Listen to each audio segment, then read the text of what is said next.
Fake documents.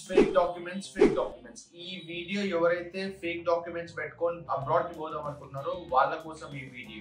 ఏమిటి topic మన మీదకి డైవర్ట్ అవుతుంది. సో రీసెంట్ గా ఇండియన్ స్టూడెంట్స్ చాలా మంది అబ్రాడ్ లో ఫేక్ డాక్యుమెంట్స్ పెట్టుకొని అక్కడికి వెళ్ళి ఇమిగ్రేషన్ లో దొరికిపోయారు.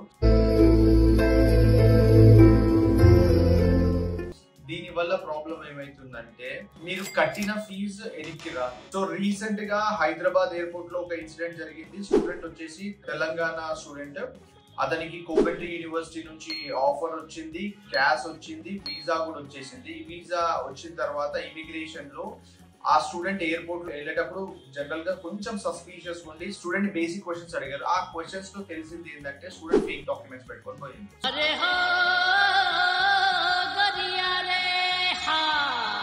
సో స్టూడెంట్ ఫేక్ డాక్యుమెంట్స్ పెట్టుకొని పోయిందని తెలిసిన తర్వాత వాళ్ళు ఏం చేశారంటే మన హైయర్ అఫీషియల్ కి ఇన్ఫార్మ్ చేసేసి స్టూడెంట్ ని డిపోర్ట్ చేశారు. ఇక్కడ మేజర్ ప్రాబ్లం ఏమైందంటే స్టూడెంట్ కి 10 years ఆఫ్ వీసా బ్యాన్ అయింది. అండ్ ఆ స్టూడెంట్ కట్టిన ఫీజు కూడా ఏదైతే ఇనిషియల్ డిపాజిట్ 8,000 pounds ఏదైతే కట్టారో అది కూడా ఎనికి రాలేదు. సో నేను మీ అందరికి సజెస్ట్ చేసేది ఏంటంటే ఫేక్ డాక్యుమెంట్స్ పెట్టుకొని అబ్రాడ్ మాత్రం పోకండి.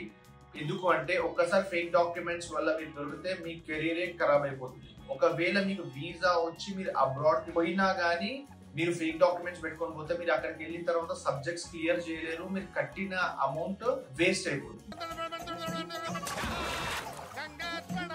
సో మీకు నెక్స్ట్ Jan 2026 కనుక మీరు ప్లాన్ చేస్తున్నట్టయితే రీచ్ క్యాడ్మస్ ఓవర్సీస్. ఇంకొకటి ఏంటంటే మా బయోలో లింక్ ఉంది వీడియో కన్సల్టేషన్ కోసము. Please reach Cadmus overseas. మేము ఏం చేస్తామంటే మీకు 1-on-1 పర్సనల్ గైడెన్స్ ఇస్తాం. Thank you.